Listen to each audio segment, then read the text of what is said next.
Uma ponte no sul do Irã desaba em pedaços no meio da noite. 7 corpos são retirados dos escombros, segundo a mídia estatal iraniana.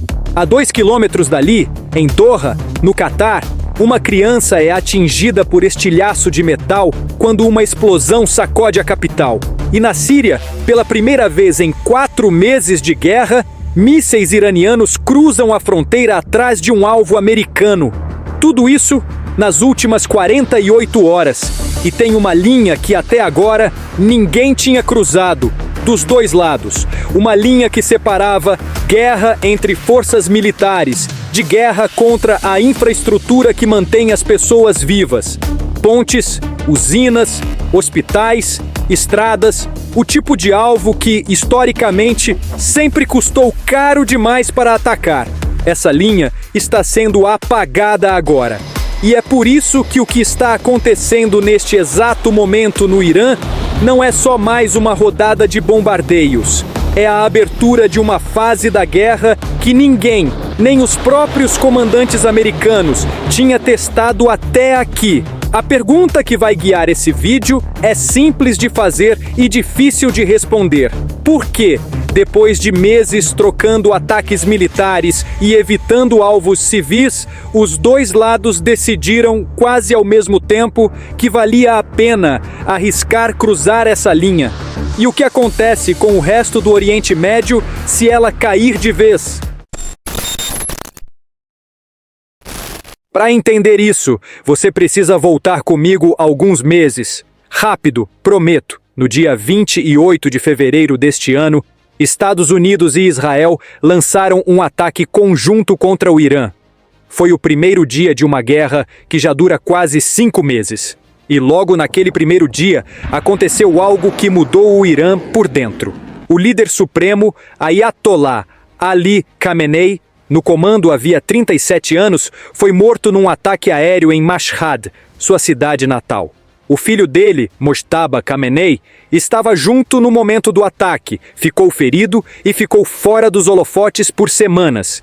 Depois de um processo de escolha feito de forma remota, por segurança, a Assembleia de Peritos do Irã confirmou Mojtaba como o novo líder supremo. Um regime que perdeu a cabeça, literalmente, no primeiro dia da guerra, teve que se reorganizar enquanto ainda apanhava. Meses de combate depois, no dia 17 de junho, os dois lados assinaram um acordo para encerrar a guerra. 60 dias de trégua, negociações sobre o programa nuclear iraniano e sobre as regras de passagem pelo Estreito de Hormuz. No papel, o fim do conflito.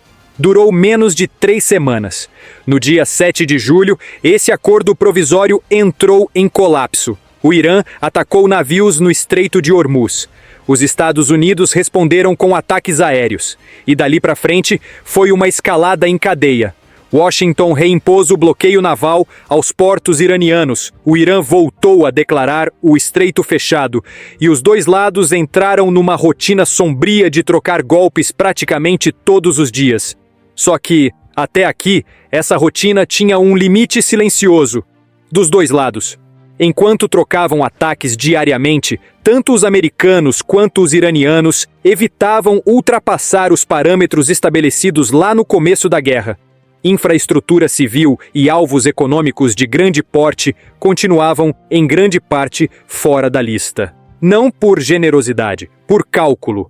Porque os dois sabiam que, se um lado cruzasse essa linha, o outro teria justificativa para responder à altura. E a guerra deixaria de ser regional para virar algo maior. Foi esse equilíbrio frágil que começou a rachar na terça-feira, dia 14 de julho. Naquele dia, os Estados Unidos iniciaram a 4ª rodada consecutiva de ataques contra alvos militares no Irã, segundo o Comando Central Americano, o CENTCOM. Uma operação de 7 horas, voltada principalmente para as instalações ligadas à capacidade iraniana de atacar navios no Estreito de Hormuz, bases de mísseis, sistemas de defesa costeira e radares. Junto com isso, Washington reativou o bloqueio naval aos portos e às áreas costeiras iranianas. Mais de 20 navios de guerra, centenas de aeronaves militares posicionadas na região. Em ataques naquela noite, uma base na cidade de Bampur foi atingida e pelo menos 7 pessoas morreram, segundo relatos da imprensa. O Irã revidou lançando mísseis e drones contra alvos americanos na Jordânia, no Kuwait e no Bahrein.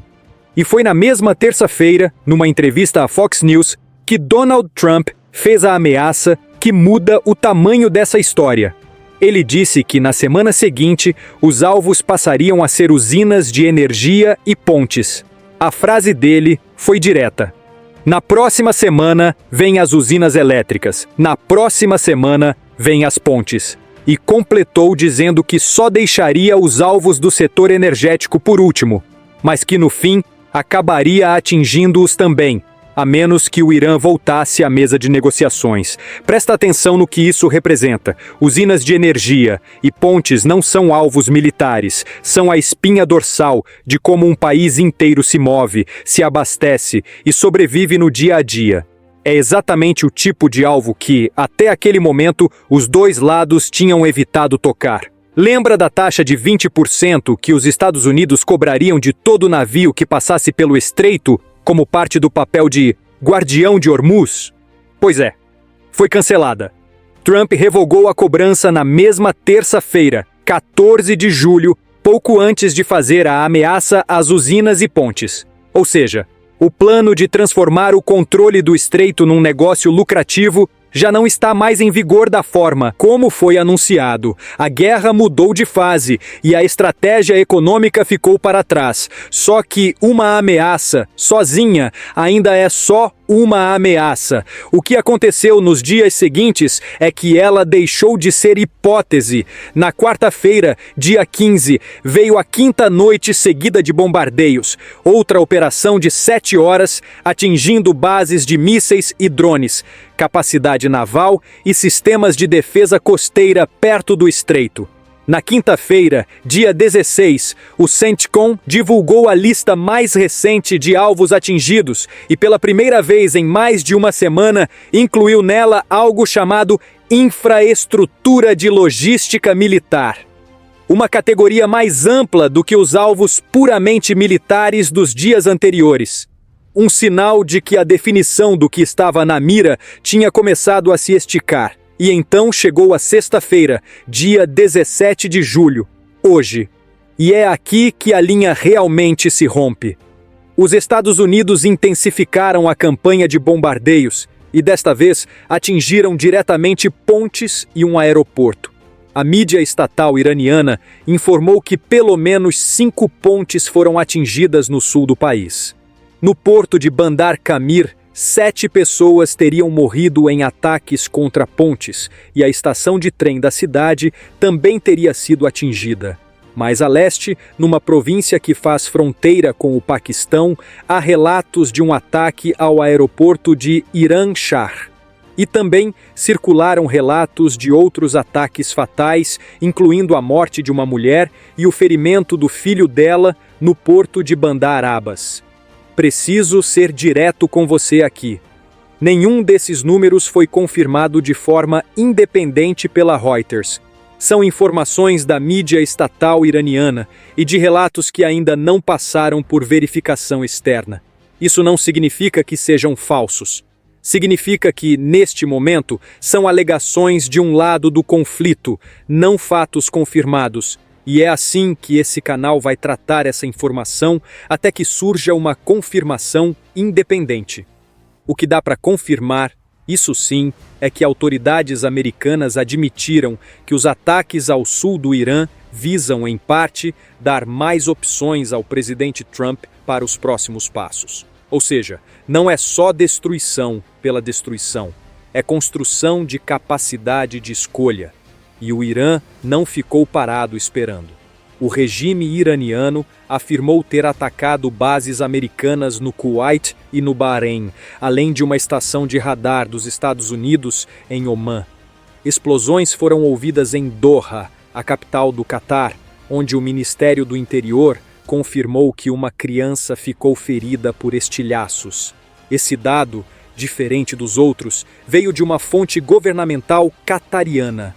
Não apenas de uma das partes em guerra, Então, tem um grau de confirmação mais sólido. E então veio a parte realmente nova dessa escalada. O Irã disparou contra a Síria. Pela primeira vez, aparentemente, em toda a guerra. O alvo declarado foi uma base que Teherã descreveu como sendo das Forças Especiais Americanas, em Tanf. Só que aqui tem uma contradição que vale a pena expor. A Síria afirma que as forças americanas já tinham deixado essa base no começo do ano. E uma fonte militar síria disse que o ataque atingiu uma área próxima, sem causar danos ou vítimas. Ou seja, é possível que o Irã tenha atacado um alvo que, na prática, já não estava mais lá. Enquanto isso, no mar, a tensão também subiu de patamar. As Forças Armadas Americanas informaram ter abordado o navio-tanque Wen Yao para fazer cumprir o bloqueio aos portos iranianos. Divulgaram até fotos de fuzileiros navais descendo de rapel de um helicóptero até o convés do navio. Um deles posando diante de uma bandeira iraniana capturada. E o Serviço Britânico de Segurança Marítima relatou que outro navio-tanque foi atingido por um projétil na quinta-feira, ao largo da costa de Omã. O resultado de tudo isso já apareceu no preço do barril de petróleo, que disparou para cerca de $85 essa semana, o tipo de número que qualquer governo sente na pressão política interna. Agora, aqui está o ponto de virada real dessa história. O Irã declarou que, se Trump concretizar a ameaça de atacar usinas e pontes iranianas de forma mais ampla, vai responder atacando infraestrutura civil em todo o Oriente Médio. Não é uma ameaça vaga. Segundo fontes ouvidas pela Reuters, o Irã já instruiu diretamente seus aliados, Houthis, no Iêmen, a agirem caso Washington ataque a infraestrutura iraniana. E a ação prevista seria fechar outro estreito estratégico, o de Bab el-Mandeb, na entrada do Mar Vermelho. Se o estreito de Bab el-Mandeb também for fechado, 2 dos corredores marítimos mais importantes do mundo ficam travados ao mesmo tempo. Não é mais uma crise regional, vira uma crise de abastecimento energético global. E é exatamente por isso que a decisão de cruzar a linha da infraestrutura civil pesa tanto. A ameaça americana contra usinas e pontes já é classificada como algo que pode configurar, segundo as regras do direito internacional, um possível crime de guerra. Isso não é um veredito, é uma leitura jurídica em disputa. Mas é significativo que a discussão já esteja em aberto, publicamente, enquanto os ataques acontecem. Do lado político, o quadro para Trump é apertado dos dois lados. Preço de energia disparando gera pressão popular para acabar logo com uma guerra impopular. Mas deixar o Irã seguir controlando, mesmo que parcialmente, o Estreito de Hormuz representaria um vexame estratégico numa região onde as forças americanas atuam como principal garantidor de segurança há gerações. Na quinta-feira à noite, num pronunciamento televisionado voltado principalmente para a segurança eleitoral, Trump só tocou rapidamente no assunto Irã, afirmando que os Estados Unidos estavam obtendo resultados importantes no conflito e que isso ficaria claro em breve. Então, voltando à pergunta que abriu esse vídeo, por que os dois lados, quase ao mesmo tempo, decidiram arriscar cruzar a linha da infraestrutura civil? A resposta, juntando tudo o que você acabou de ver, é esta. Os dois lados chegaram num ponto onde as armas puramente militares pararam de resolver o impasse. Os Estados Unidos já bombardearam bases de mísseis, radares, lanchas, depósitos de drone. E o Irã, mesmo enfraquecido, continua atacando navios e fechando o estreito. Do outro lado, o Irã já tentou fechar a passagem marítima, criar cobrança de pedágio, atacar embarcações e viu os Estados Unidos tomarem essa arma de volta, pela segunda vez em poucos meses. Quando as ferramentas convencionais empacam, a tentação dos dois lados é subir de nível. E o próximo nível Historicamente, sempre foi a infraestrutura que sustenta a vida civil, porque é ali que a pressão realmente aperta um governo a negociar ou a desistir. O problema é que essa é também a linha mais perigosa de cruzar, porque uma vez ultrapassada, é muito difícil voltar atrás. Bombardear bases militares é uma coisa.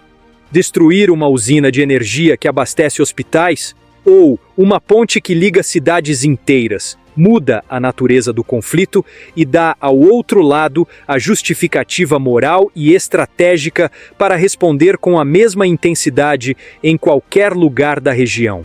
É esse o momento em que essa guerra está agora. Não mais uma disputa isolada por um estreito de 34 quilômetros de largura. Uma engrenagem que já envolve Kuwait, Bahrein, Catar, Omã, Jordânia e agora, pela primeira vez, a Síria, com o risco real de puxar o Iêmen e o Mar Vermelho para dentro também.